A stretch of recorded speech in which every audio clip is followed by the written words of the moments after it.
Good morning. I'm Gary Mansfield and I'm here to talk to Emma Reynolds today, who is part of the A River Runs Through It exhibition that's showing at the Oxo Tower, although it being the virtual Oxo Tower. Just saying hello to everyone who's here. And there we have Emma. I'm just getting her now. This isn't too good. There we go. Just any second. I'm just waiting for her to appear. It's always the difficult bit. Hiya, how are you? Yeah, good, thanks. Okay? Yeah, all right. I might just Good. a tad. That's looking good. There we go. Might fall over, but And like I said, your T-shirt there is matching the print behind you. I always So it's stripes. camouflage. The last bit of camouflage for a whatever today is. Is it Friday today? It is Friday today, isn't it? And August we're in. Yeah. So we're here to speak about A River Runs Through It. Yeah. That you're a part of. Yeah. It's running in the virtual Oxo Tower from up until Sunday evening. The 6th, yeah, the 6th. It is. Yeah. All the artworks are themed in and around the river and the surrounding areas. The artwork you've got behind you. Yes. That is in the show, isn't it? It is. This I'm sort of focusing on this one, if you can see it here. That's the one, yeah. I particularly wanted to focus on that one because that one is in our prize draw for London. Oh, excellent. And as we were talking with them last night, we realised just how difficult it is for them at the moment with losing a lot of their charitable sort of fundraising events. So I wanted to particularly draw attention to that one because you can win it in our raffle. Excellent. Other prizes. And it's quite nice and big. You can sort of see I didn't put a little in. It's a nice big print. Well, I am trying, quite unsuccessfully at the moment, if I can just flip around, I'm trying, I can't, it's a bit hard for me to do it at the moment. I was hoping to try and show the virtual exhibition on my screen, but I'm not quite able to do that at the moment. But the print you're on about there, each artwork is available on your online shop. Yeah, we've got a shop and as well as, I think we've got loads of fundraising things for the air ambulance. So we've got an artist talk by Tabish, which is on Sunday, 6th of September, 4 o'clock. We've got all our prizes that we've managed to raise, loads of prizes for the raffle. We've also got, what else are we doing? Oh, a percentage of all our sales. So if anyone wants to go and buy art, you can, a percentage of that. You can do it there. Yeah. So they're just £3 for the raffle. 10% of all the artwork goes to the London Air Ambulance. As you said there, the London art critic Tabish Khan is doing a talk on, it was Sunday at 4 PM, wasn't it? Yeah, Sunday 4 o'clock. Yeah. Those tickets are £5, but all of that also goes to the London Air Ambulance. So hopefully they're going to benefit quite nicely from your show. The talk he's doing, he was talking about something like it working like a really great checklist for going and looking at art around London as well. So it's really worth checking it out because you can sit there with your notepad and tick off lots of places that you want to get out and about and, you know. Definitely. Well, anyone can go and see the exhibition via your website. It's an actual representation of the gallery itself. So it's not just a normal online gallery you see online. It is the actual gallery that's been made virtual, isn't it? We've been showing there for 5 years, and it really does feel a little bit like we've got it there again. It's like you got some VR glasses on. Got really great lighting, really great bright white walls. You know, sort of, yeah. And I think that the artwork sort of hangs really well there as well. You think that you get a good idea of scale. Yeah, always important, and you can zoom into each one to look a little bit at detail. So I think it's. How many works have you got in there? I'm not actually sure, about 10. I think it's about, yeah, yeah. There's a few. You've got a group of 3 together, haven't you? You've got the you've got one that is called A River Runs Through It, haven't you? Yeah, that was one that we did last year, through, well, last year and then touched up this year. I've been working on sort of fine tuning things. Yeah. And that sort of, oh, my cat meowing. Wants to join in. Good timing. So that one, me and Michael, we did a sort of middle of the night river trip to get down there early enough for the sun to come up. Nice. And yeah, it was just absolutely incredible. The great thing about London is it's split by the river, and for such a dense city, having that space in that just where they can't really build anything, it's a breathing space. But that's always quite busy, you know, so there's a lot of river traffic, and even to get on the river, I think you have to go through some loops to sort of chat to the people that run it and stuff. So up for this early morning river trip, and we got there for when the sun was just about to come up, and we went from somewhere near Greenwich down to Putney and back, and we were the only ones on it. So brilliant from that trip.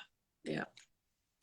Well, we don't use the river as much as we should, do we? I mean, I've only ever sort of taxied from pretty much one gallery to another on the boat that used to run down there. And even then I'll sit there and I just think, oh, there's so much, because that bit of London down the river, you don't normally see it, do you? No. And the clippers are amazing. I mean, you just hop on and it's like being on holiday. Definitely. Prize with the clippers. We've got a prize with the rockets. So there is one for the clipper as well. I think there is. So it's it's a joy. It's a joy, and once you discover it, you don't really want to get up and down any other way, because going down to Putney is a little bit of a faff on all the tubes and things, and but you know, watching the light on the river and seeing the land. Well, when you're walking through the city or through London itself, you're normally on your way to somewhere and you're not taking in your surroundings. When you go down the river and it's a different view and you're looking around, it's a whole different London. You sort of become a tourist in your own town. And your exhibition is sort of giving us little glimpses of all of those bits that we would generally miss, isn't it? It is, and we've all taken quite different approaches, which is always really nice. Like Love Jordan have their Colours of London, which is quite an abstracted version and witty, and you know, it's just beautiful because it's got like, the words were really evocative of I'm more about the spaces in between. So I've lived here for 25 years, and I'm someone who grew up in the countryside, so I'm always looking for space. And London obviously is really overpopulated. You're on the tube all the time, and I love that. I wanted that. But then I want space. So my work shows really all the spaces in between. So I'm looking at parks and rivers, and I've gone up top of buildings. And that's where I get my pleasure, is sort of creating space within the city. Well, if you talk about the print that you've got behind you, would you be able to tell us about that? So that one's at Primrose Hill. I did a series of 12 prints. And I did it over a whole year, so I did one a month because they're quite intensive, the amount of work that goes in. And I started at Dawn in Alexandra Palace in January. Then I moved to Primrose Hill in Feb, Hyde Park in March, Nine Elms in April, Chelsea Harbour. So I had all my little places. I love it. And I'd rang up all the hotels or the towers or the things, and I'd got permission to go up, swap prints with them most of the time. I said, I'll give you a print if you let me up. Nice. And it you can come and look out of my window if you want and give me a print. Go on then. Yeah, sorry, go on. So yeah, I just wanted to do a really intensive project. I'd only done a year's printmaking at the time, so I wanted something learn as well, and I decided to go large format, which was just stupid really, because they just were really hard work. And each sort of time I moved on a month, I moved on an hour. So for instance, you know, I had Dawn in Alexandra Palace. By the time I got to Chelsea Harbour, it was middle of the day or 10 o'clock or something. And I gradually ended up back round in North London in the winter, so it's dark again. So I just wanted a wraparound exhibition that basically took all the way around the outskirts of London. Little tour. Yeah. Well, that one you've got behind you, that is one that jumped out to me because the glow of the sun coming up is just so it is so warm. You can almost feel the heat radiating off of it, can't you? Even on the virtual exhibition, you know. No, it's my favourite. It's probably the favourite print that I've done, and it was. I think I woke up at some stupid hour on. It was in February, and I just got my husband. I was like, right, gotta go. Camera.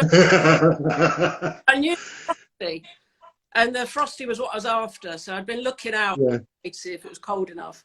And you know that doesn't last long. You've got a very small window, haven't you? Oh, we drove around there as fast as we could, and there's loads of photographers there because it is a spectacular thing when there's frost on the ground, and it was the most exciting thing. And my hands were dead because I was just.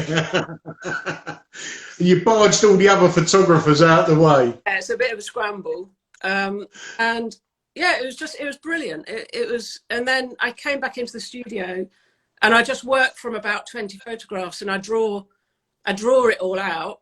I recompose the scene so it's not exactly as you see it.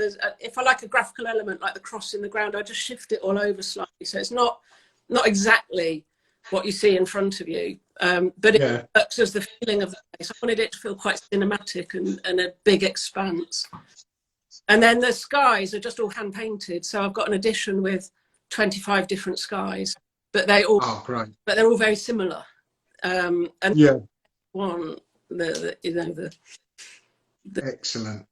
Well, you said that you tried to go into different hotels and different buildings, to capture your images. Yeah, it's. I mean, a little tip for other artists. It's really quite surprising what you can get away with if you ask, or what you can gain. Yeah. Because if you tell people you're an artist and you're after something, most of the time they just want to sort of help you create something, don't they? They do, and they're really friendly. And I think it was the Lancaster Gate Hotel that let me go up into one of their suites. And I just said I'd swap a print, and they just let me have the suite for 2 hours. Nice. And then I got rid of Hyde Park, looking over towards the city from Hyde Park. I went excellent. Tower in Nine Elms, who my husband sort of rang and sort of, I don't know, he's an architect, and he just kind of I wasn't sure what he'd said. So when I got there, the guy, what are you doing here, Jane? And I wasn't quite sure what to say. Anyway, he was really nice. He was like, what floor do you want? And I was like, maybe the 17th. I don't know. And then I worked my way up or down. Yeah, it took me to the roof terrace, and it was like a massive new development in Nine Elms. I mean, it was... Wow. Chelsea Harbour, I went up I think it's the Belmont Tower, where Michael Caine used to have an apartment, and it was just the concierge was really kind enough to take me up. But I always make sure I'm smart. You know, it's sort of, I just turn up and I sort of make a bit of an effort with a camera and and people. It's funny how those sort of things can push someone that little bit further, isn't it? Yeah, friendly, a little bit smart, and And I always are. They can only say no, can't they? Genuinely like the people, and I just think you have quite a nice rapport, and it's part of what that was all about, really. Yeah. Excellent. So your series of prints in the show, they are just little glimpses from all different parts in and around London. Yeah, they are. There's a lot of North London because obviously it's where I live. So I think I started out just thinking I'll just make prints of what I know, you know, and it's where I like to go as well. If you're going to spend your time doing something, it might as well be in a park or Exactly. You might as well make your job fun. You're in charge, so make it as fun as possible. And I'm a little bit keen on birds, so they feature quite a lot in most things I do. Oh, why not? The series I did around London, they've all got birds. Every single one's got birds, because there's a lot of, like, not very nice rhetoric about freedom of movement at the time, and I really like freedom of movement. So I was trying to make it a positive thing, just seeing birds coming in and out over the top of the city, and it is very subtle. But I like the idea of, for a year, watching things that just are moving freely moving in and out. Yeah, and yeah, the current climate, you're quite envious of anything that's got freedom of movement everywhere, aren't you? Yeah. So. Right, well, the exhibition that we're talking about is called A River Runs Through It. It's a virtual exhibition this year because you was unable to have the Oxo Gallery. Anyone can come and see the exhibition at www.ariverrunsthroughit.london. That takes you to the website. You can go and view the gallery from there. Likewise, you've got the shop where you can buy every artwork that's on show. 10% of which is going to the London Air Ambulance, because although we're shut down, they're still as busy as ever. What else is there? There is Tabish Khan is doing a talk on Sunday at 4 o'clock. That's £5. All of that money goes to the London Air Ambulance. And the artists I've spoke to this week that are in the show are Susan Bunn, Michael Warner and Emma Reynolds, who I'm speaking to at the moment. Tomorrow I'll be speaking to Love Jordan, and then on Sunday it's Ella Freya. Anything else you'd like to add before we sign off, Emma? Yeah, if you possibly can, please enter the prize draw. Oh, of course. Sorry, the raffle as well. Just £3. And the prizes I did write some of the prizes down here. Not only is there an artwork from every artist, which that should be enough of a raffle prize anyway, you know. There's also 2 tickets for the Thames Rocket. There is dinner for 2 at the Oxo Brasserie, £250 at voucher for Poetry Fashion. There's £250 for Rack London, family ticket on a Thames Clipper, which we was talking about earlier. You can make a screen print with you, can't we? And that can be anything. There you go. Wedding invite, it can be a card for all your friends. It doesn't have to be anything that looks like what I do, or it can be, you know, it's just anything. Yeah. Excellent. That gives, and that's an ideal way for anyone to get an insight into screen printing. Yeah. And there's several more. There's several more amazing prizes to be got over there. That is a river runs through it.london. Yeah. Excellent. Emma, thank you very much for your time. Thank you. Good luck with the show, and hopefully we'll see you Sunday on Zoom. Yes. At the art talk. Yeah. Tabish. Looking forward to it. Excellent. All right. I'll see you later on. Thank you. Thank you. Bye-bye. Bye.